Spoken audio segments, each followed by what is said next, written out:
Houve um tempo em que o mundo estava sob escuridão. Era uma época de esmagadora pobreza, doenças e morte. O povo comum era iletrado. Eles viviam em constante medo do julgamento e do inferno.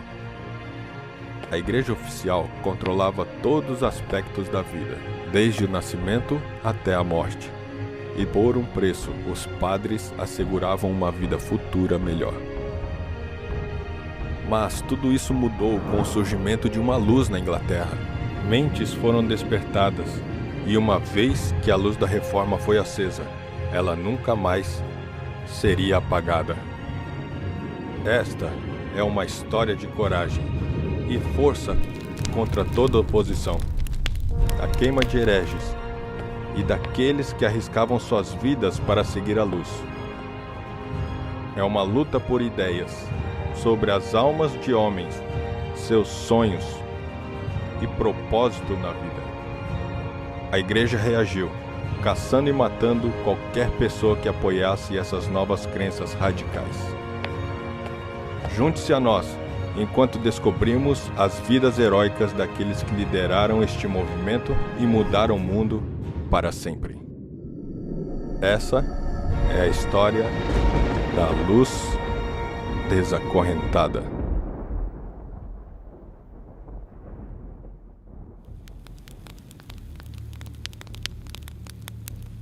No primeiro século depois de Cristo, uma nova religião se espalhou através do Império Romano. Um homem, com uma vida simples e ensinamentos profundos, transformou o mundo de seus dias.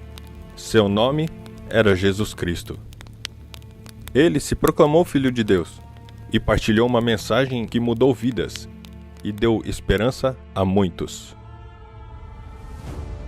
Paulo, que inicialmente perseguiu amargamente essa nova religião, foi trazido face a face com Cristo durante o encontro. Chocado com a ideia de que poderia estar lutando do lado errado, ele reestudou as Escrituras. Conforme a palavra iluminava sua mente, ele ficou convencido de que isto era verdade. Ele dedicou o restante de sua vida para espalhar essa mensagem. Ele viajou mais de 16 mil quilômetros a pé e mais alguns milhares em navio, enquanto levava a mensagem de Cristo através do Império Romano. Em Roma, esses novos ensinamentos não eram populares. O cristianismo, por sua própria natureza, demandava a adoração exclusiva do Deus do céu.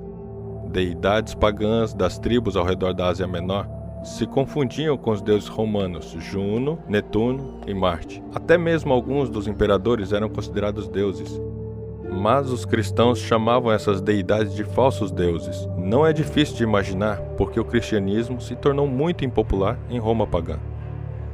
Assim começaram gerações de perseguição, uma batalha acirrada entre a cultura e a escritura,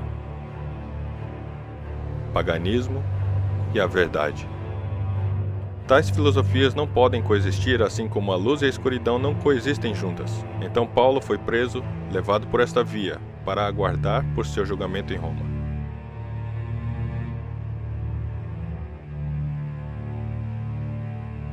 Quando condenado, ele foi transferido para a prisão mamertina a fim de esperar sua execução. Nós estamos na prisão mamertina. É incrível pensar que foi exatamente aqui que Paulo se assentou e ficou aguardando sua execução. É escura, é úmida, esse não é o lugar onde você quer estar por qualquer período de tempo. Paulo, ao ser levado desta prisão, foi decapitado fora das muralhas da cidade de Roma. 2 anos após a execução de Paulo, numa noite quente de verão, um incêndio começou em Roma. Foi iniciado entre as lojas próximas ao Circo Máximo e queimou incontrolavelmente por 6 dias. Quando a fumaça clareou, uma grande parte de Roma havia virado apenas cinzas. Rumores se espalharam de que Nero havia causado o incêndio. Já por algum tempo, Nero queria acabar com o terço da cidade de Roma para construir uma série de palácios chamado Nerópolis, mas o Senado tinha se oposto. Agora, com a cidade em cinzas, ele poderia seguir com suas ambições. Quando rumores se espalharam de que ele havia causado incêndio, ele começou a procurar um bode expiatório e seu olhar se fixou nos cristãos. Perseguição seguiu-se por todo o império. Multidões em busca de prazeres, viciadas por êxtase e entretenimento, se ajuntavam em anfiteatros e coliseus, onde gladiadores lutavam até a morte, e animais famintos atacavam homens armados. É difícil de imaginar que este campo cheio de mato era o Circo Máximo de Roma. Ao redor desse campo, mais de 250 mil pessoas se ajuntavam, mas é o que acontecia entre as corridas de carruagens que eu acho mais fascinante. Um altar era colocado e cristãos eram levados perante esse altar e forçados a fazerem a última decisão. A quem eles iriam seguir? A Deus ou ao imperador? Com apenas uma pitada de incenso, eles poderiam salvar suas vidas. Mas esses cristãos não se comprometeriam. Ao invés, eles decidiram morrer. Uma das mais terríveis mortes que se pode imaginar.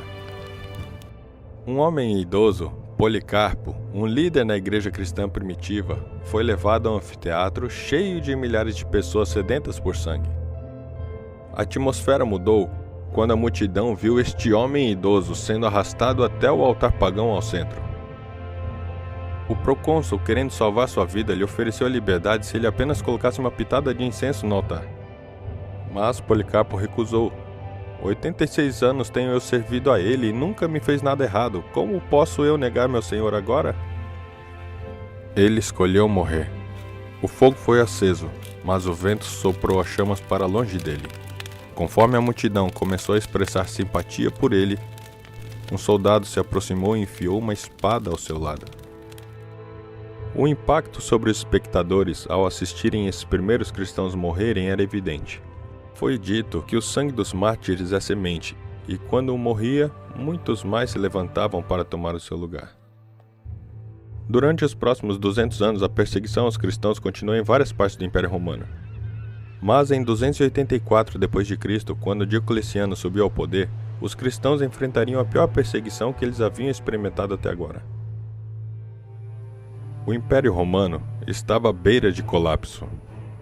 Diocleciano tentou fortificar o império revivendo práticas das religiões antigas de Roma. Paganismo. O cristianismo foi proibido. Intensa perseguição através do império aconteceu de 303 a 313 d.C. Enquanto essa terrível perseguição enfurecia-se, um novo imperador subiu ao poder, que mudaria o Império Romano para sempre. O cristianismo estava por se deparar com sua maior mudança e com seu mais perigoso inimigo. A luz estava por ser acorrentada.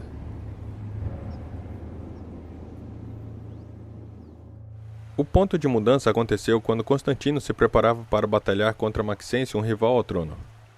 No dia anterior à batalha, ele afirmou ter tido uma visão do Cristo e ter ouvido as palavras: "Nesse sinal conquistarás."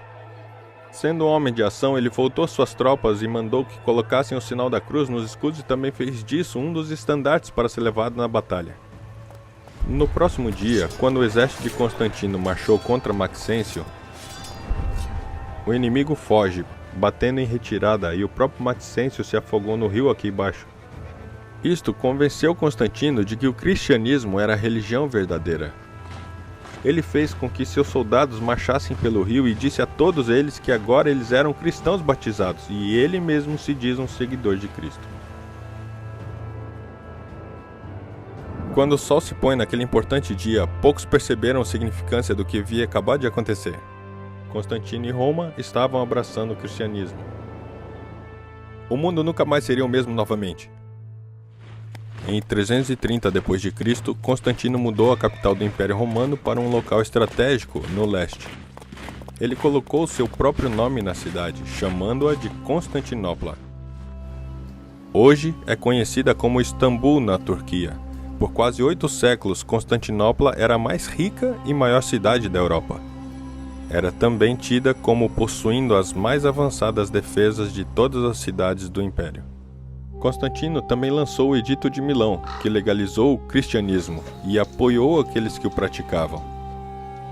Ele também mandou que o domingo deveria se tornar o dia universal de descanso e adoração por todo o império, ao invés do sábado guardado pelos judeus e apóstolos. Enquanto as controvérsias se desenvolviam no cristianismo, uma mudança começou a acontecer. Ao invés de pesquisar as escrituras em busca da verdade, os concílios da igreja ou o próprio imperador decidiram as crenças e doutrinas da igreja. Esses ensinamentos frequentemente conflitavam com a Bíblia.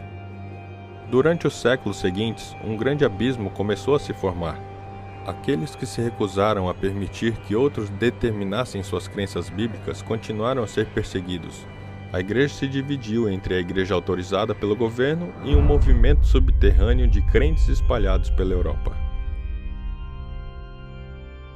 O Império Romano havia permanecido por séculos, mas agora estava se deteriorando por dentro e sendo atacado por fora por invasores bárbaros. Roma não poderia mais resistir à pressão e, finalmente, desabou.